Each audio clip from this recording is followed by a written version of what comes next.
Assalamualaikum warahmatullahi wabarakatuh.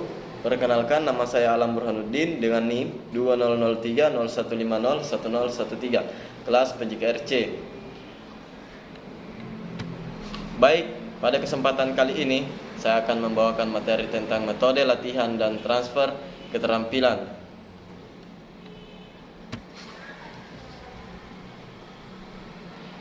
Yang pertama, metode latihan.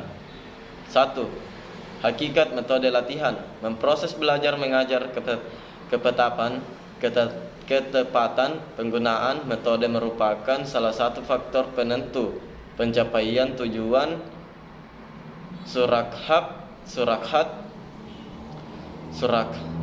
1986, Hornby 1986, Molindah 1989 menyatakan bahwa metode merupakan suatu cara memprosedur pengajaran yang dipilih untuk mencapai tujuan.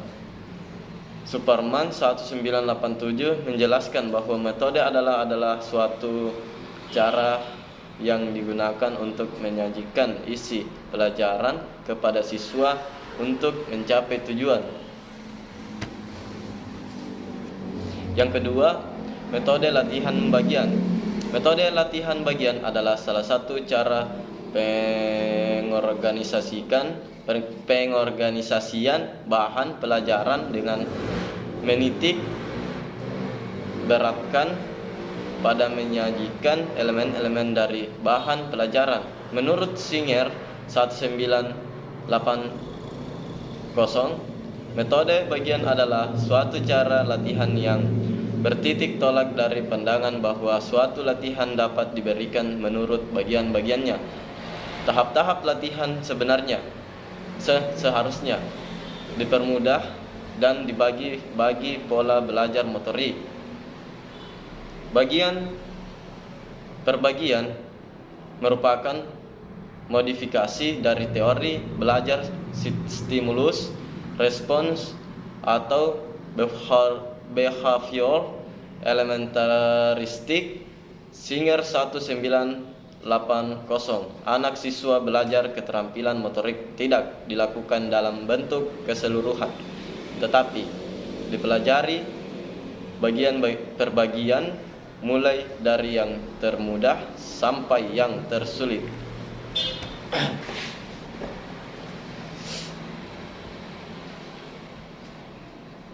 Penerapan teori koneksionisme dari Thorndike dalam belajar motorik adalah sebagai berikut. A. Siswa harus siap menerima materi stimulus baik secara fisik maupun psikologis. B. Materi belajar dipelajari bagian per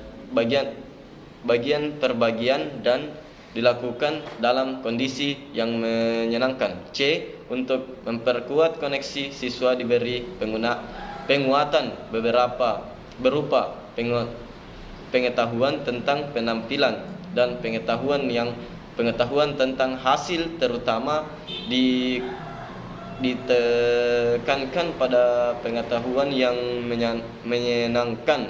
C. Elemen-elemen yang dipelajari bagian per bagian dipelajari mulai dari termudah menuju ke yang tersulit, kemudian disatukan menjadi satu bentuk keterampilan, yaitu yang utuh. E. Prosedur belajar menggunakan pola belajar bagian per bagian. Yang ketiga, metode latihan keseluruhan.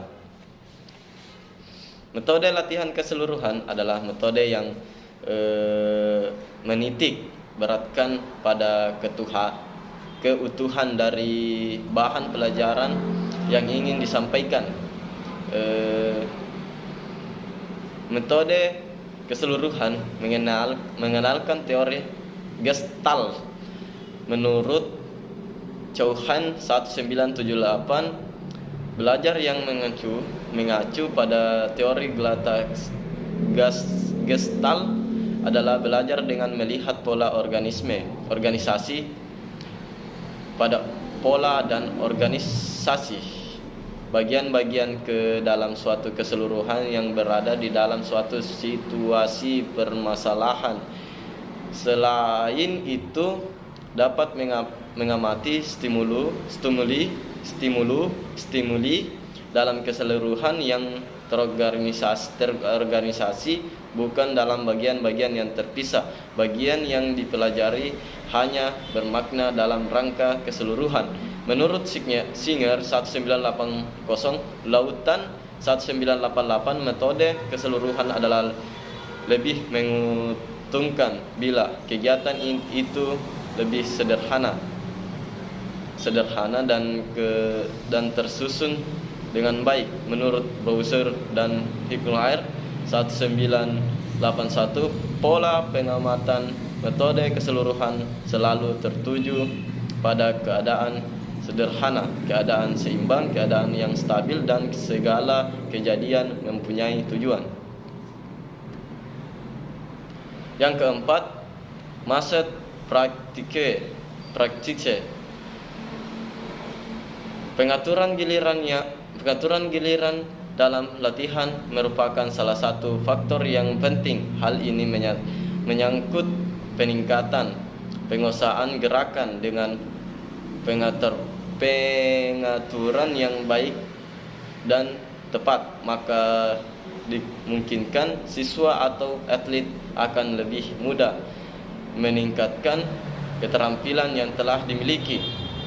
Pengaturan giliran ini erat kaitannya dengan beban belajar atau beban latihan yang akan dihadapi. Methode praktike adalah prinsip pengaturan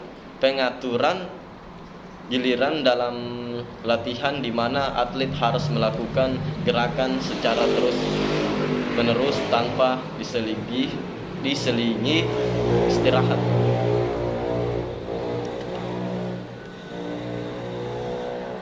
Dan yang kelima, distribusi praktisi adalah prinsip pengaturan giliran dalam latihan di mana diadakan pengaturan waktu untuk latihan dengan waktu untuk istirahat secara berselang-seling. Di sini dipertimbangkan waktu untuk istirahat sama pentingnya dengan waktu untuk latihan. Penggunaan waktu istirahat secara memadai bukan merupakan pemborosan waktu, tetapi merupakan bagian penting di dalam proses belajar gerak untuk memperoleh pemulihan yang cukup.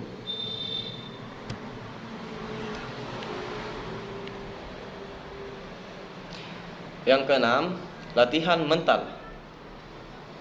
Exendin 1984 menjelaskan bahwa kecekapan teknik dapat juga ditingkatkan dengan mental rehearsal, mengulang kembali dengan mental dengan mengamati orang lain, atau dengan cara memikirkan cara pelaksanaan dengan mengamati orang lain, atau dengan cara memikirkan cara pelaksanaan gerakan itu. Latihan mental dipergunakan untuk membantu melakukan introspektif atau latihan yang tidak terlihat yang berlangsung dalam diri individu. Smith 1988 mendefinisikan latihan mental praktisi suatu metode latihan di mana penampilan pada suatu tugas yang diimajinasikan atau divisualisasikan tanpa latihan teknik yang nyata. Dan yang terakhir, 7, transfer keterampilan. Dalam proses belajar keterampilan olahraga terdapat proses transfer of learning, yaitu kesanggupan menggunakan kemampuan yang telah dimiliki untuk mengerjakan tugas-tugas baru.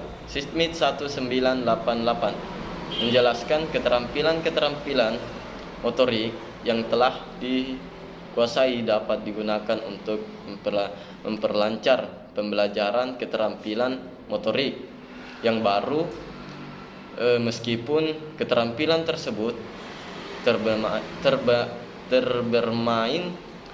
terbermain sepak bola dapat ditransfer untuk belajar bermain sepak takraw. Kemampuan bermain tenis lapangan dan ditransfer dalam belajar bermain bulu tangkis dan sebagainya. Dapat dalam cabang olahraga yang berbeda sebagai contoh kemampuan. Mungkin itu yang dapat saya sampaikan. Kurang dan lebihnya mohon dimaafkan. Wabillahi taufiq wal hidayah. Wassalamualaikum warahmatullahi wabarakatuh.